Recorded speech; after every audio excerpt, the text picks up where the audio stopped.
Welcome to Marin Talks, my vlog where I take you through the steps of investing. This is vlog 39, and in this vlog, we are going to be discussing about the various types of indices in the stock market.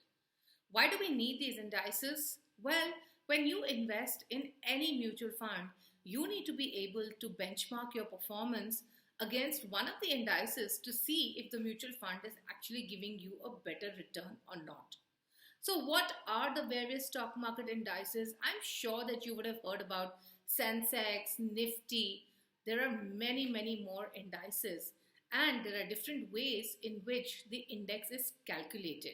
Now, typically, market indices bring together a select group of company stocks and group them together. So like Nifty 50 has got 50 stocks, Nifty 500 has got 500 stocks, and Sensex has got 30 stocks. There are many broad market indices like BSE 100, BSE 500, NSE 100, which have a large number of stocks. There are also sectoral indices. For example, you have BSE PSUs, which has essentially PSU stocks, or you have BSE BankX or CNX IT, which are really like sectoral indices which only cover specific sector stocks. So how do they actually create this index? The free float market capitalization is commonly used to calculate the value of an index. Let's take an index. In an index, you're going to have different stocks that are going to have different prices. But the index is not a combination of the total prices of all the stocks put together. Instead, each stock in the index has a particular weightage depending upon its price or its market capitalization. So what is market capitalization? Well, market capitalization is the price of the stock into the number of outstanding shares. Now let's see how this index is put together.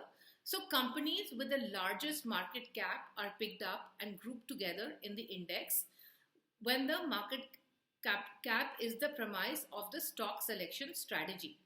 However, Indian indices actually use the free float method in assigning weight for stocks. Now, how is the free float market capitalization method different from the full market capitalization? Well, the free float market capitalization does not include the promoter holding. That is, they do not include the shares which are being held by the promoters. Let's take an example. So for example, Reliance Industries has the highest amount of free float in the market, and hence it has the highest weightage in the Sensex. So a movement in Reliance is going to impact the Sensex also. Now, what is very important when you are investing or you're evaluating any investment is to check the performance of that investment versus the benchmark. But it is also important to choose the right benchmark.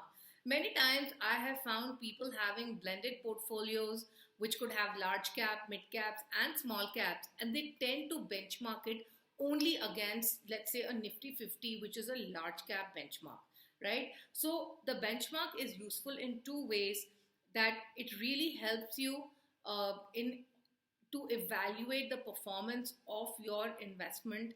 And with a benchmark, it also allows you to categorize your investment in an easier way.